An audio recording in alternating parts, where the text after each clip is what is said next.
Lifestyles, Art, Romero Brito, Music for the Eyes by Remy Paz. It is not uncommon for people who pass by Lincoln Road, the most cosmopolitan street of South Beach, to make a stop in front of the art gallery workshop of artist Romero Brito to admire his paintings and sculptures. Probably at this precise moment, many are asking themselves what is the origin of that explosion of color and figures and movement which characterizes the work of this artist. The answer could be found in the name of two cities that have played a very important role in his life, Recife and Miami. Romero Brito was born in Recife, Brazil on October 6, 1963. He was the seventh of 9 children from a hard-working, humble woman who struggled to feed her family. At the age of 24, he came to Miami for a visit without the notion that the city would become his new home, a place where he would find international recognition. Recife and Miami, two cities full of light and colors, rhythms, and swaying bodies define his style as an artist. The plastic universe of Brazilian Romero Brito, festive, joyous, exuberant, and playful, is something unique, the result of his personality and his vision of the world. I am a very optimistic person, and that is reflected in my work. I try to avoid the dark side of life. I am aware that bad things happen in the world, but I do not focus on them. My work reflects a positive outlook and the inspiration I find in the daily routine. In his youth, Brito passed many times by Boa Viagem, the most popular beach in Recife, a 5-mile stretch of fine sand, marveling at the blue tones of the Atlantic Ocean. He appropriated equally the reverberating colors of flowers and fruits, the joyous hustle and bustle of carnival parade floats, and the pagan processions of northern Brazil. He later translated all that information into his unique drawings. Brito is a self-taught artist. There was only one art school in Recife during his childhood. His mother could not afford to pay for his classes, nor buy quality art materials, so he started painting on cardboard. At the age of 8, he improvised his first art gallery on the sidewalk outside his humble home. At 15, one of his works was selected for an art exhibition organized by the Organization of American States in Brasilia, which motivated him to continue with his artistic work. His family, however, was always reminding him of how crazy he was to attempt to make a living from his paintings. Convinced that they were right, he registered at the university to study law. His idea was to become a diplomat and paint on the weekends. It did not take long for him to quit his classes and devote himself completely to art, his true and only passion. Painting is my life. Since I was a child, it has meant everything to me. It is the way to express my emotions, to communicate my desires, to talk to the world. After living for a year in Europe, Brito went back to Brazil but did not stay there long. He had the intention to return to the old continent. However, a friend from Miami convinced him to visit the city on his way to Europe, and all his plans changed unexpectedly. It was a rebirth for him. Brito fell in love with the city, its ocean, its palm trees, its energy, and its people. For its part, Miami fell in love with the young man's way of seeing life and making art. In Florida, his works gained in color and experimentation.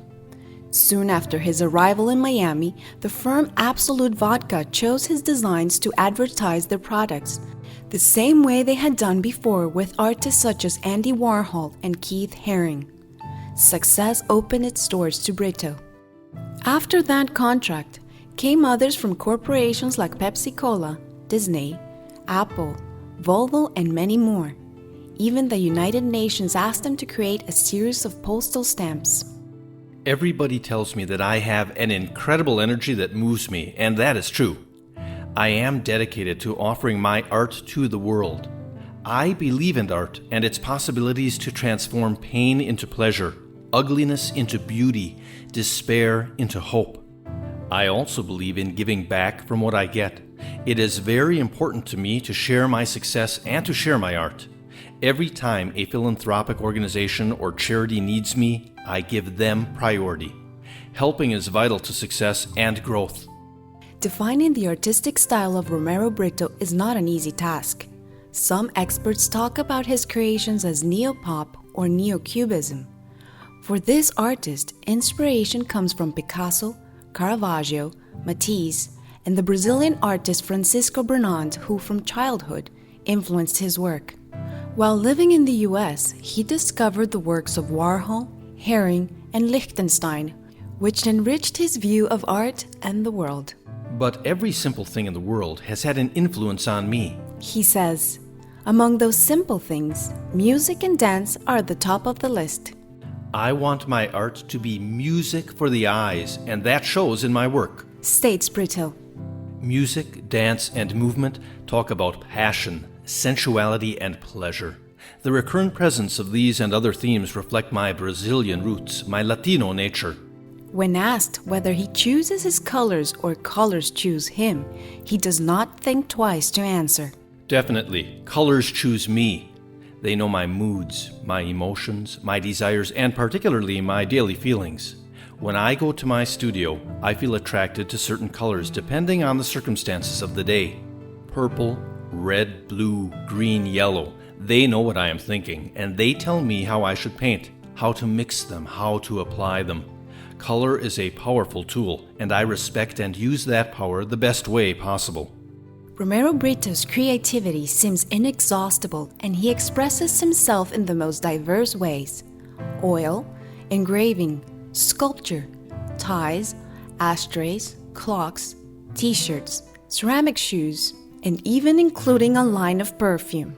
I love the unpredictable nature of creativity, asserts the artist. One never knows where the next idea will come or what awaits you around the corner.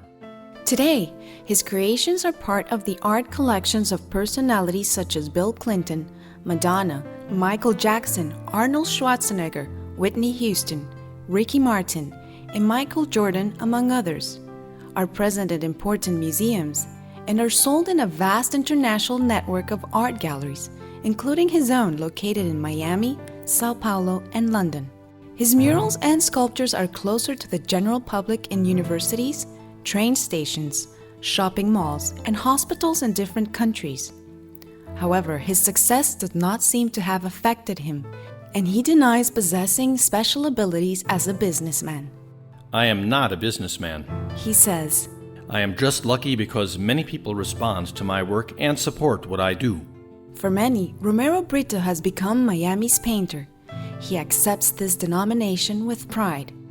Because I have lived here for many years and my gallery is on Lincoln Road, many people around the world associate my art with Miami, and they associate me as an artist with this colorful and vibrant city. Explains Brito, and he adds, I welcome that association. Miami is one of the most exciting places to live, and I am proud of being a part of this city. A dreamer who is loyal to his artistic endeavors and his friends, Brito has his aspirations clear in his mind. I want to keep working and growing. I want my works to motivate and inspire people. I want to continue my contribution to charitable causes. I want to be a good husband, father, and boss. For him, all these things are imperative and essential in his life. I welcome them all. His art, refreshing like the waves of the beaches of Recife and Miami, and colorful like the surroundings of both cities, is an invitation to smile, to see the world through a more positive and hopeful lens. Romero Brito paints the most pleasant and bright sides of life, and through his creations, he provides an antidote against unhappiness for everyone.